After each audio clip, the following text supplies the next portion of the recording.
Moraes, Aldo, Assunção, Moicano, and Maia. On Saturday night in Brazil, we got to watch Johnny Walker step into the octagon for his second fight inside the UFC. With a massive statement victory, the 6'6" Brazilian has now caught the eye of every MMA fan on the planet, and deservedly so. In a new series I'm bringing to the channel, let's do a deep dive into the careers of different MMA fighters, telling you guys everything you would want to know about the top talents in the world of MMA.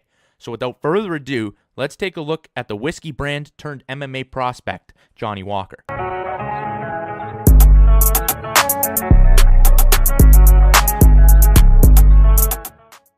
Mr. Walker was born on March 30th, 1992 and turned pro at the age of 21 in regional promotions around Brazil.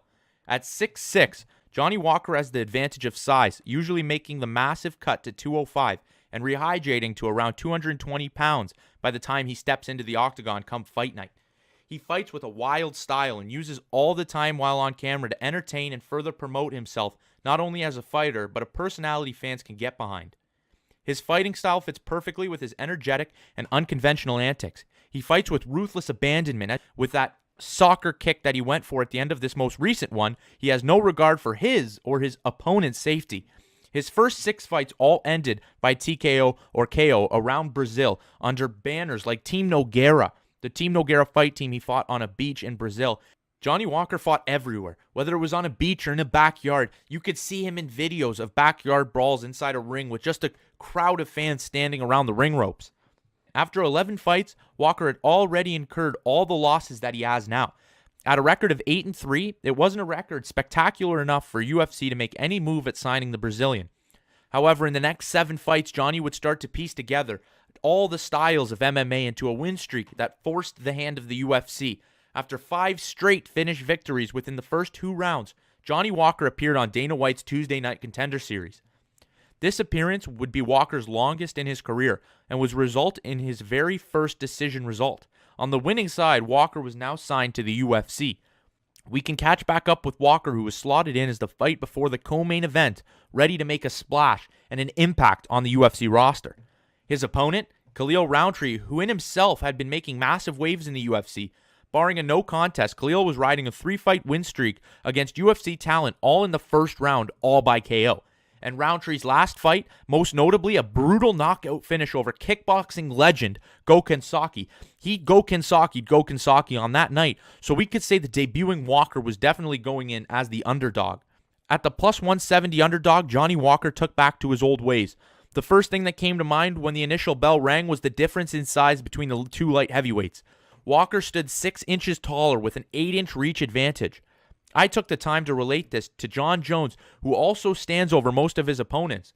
At the top heap of the light heavyweight division, you have 6'6" Jon Jones, 6'5" Alexander Gustafsson, and now 6'3" Anthony Smith. Walker came forward in the fight against Khalil Rountree through an array of different strikes and added a comedic presence to the fight, teasing Rountree into a war. Walker was defeating Khalil, and when the fight went to the clinch, it went from bad to worse for the warhorse Khalil Rountree. Walker landed 2 beautiful short elbows that rocked and retreated Rountree, and on the 3rd elbow sent Rountree to the mat unconscious. A brutal finish, and 2 more excess ground strikes later, and Walker added a brutal highlight live TV finish to his already building resume. He took to the post-fight interview to further engage with the audience, calling out the UFC to include him in the brand new video game, alongside thanking the fans. Now Walker sitting on that 6-fight finish streak, 7-fight win streak, 2 fights under the banner of the UFC. He took on Justin Ledet in Walker's hometown of Brazil, and in Walker fashion walked out to the praise of the fans. Alegria pra galera, sabe, pra passar uma energia boa. Eu sozinho não consigo mudar o mundo, mas eu consigo, né, mostrar para as pessoas um pouco de energia boa, um pouco de Deus, né, um pouco de coisas boas. E tá acontecendo, né, cara? Daqui a pouco eu vou chegando de pouquinho em pouquinho. Só mandar vir o próximo que eu tô pronto. E o objetivo é ser campeão. Graças a Deus, eu vou ser. Your winner by TKO, Johnny Walker! Walker would impress again on the grandest stage, in his second fight ending even more brutally than the first. The star had been born. In the slightly underdeveloped light heavyweight division, Walker has the ability to make the jump into the top 10 with his next fight. But for us now, it is time to wait and watch. Can he continue to ride this wave of momentum? I'll leave that for the future to uncover. Thank you guys so much for watching, and I hope you learned something about the Brazilian superstar Johnny Walker in this video. If you guys enjoyed, remember to smash that like button and subscribe for more content such as this.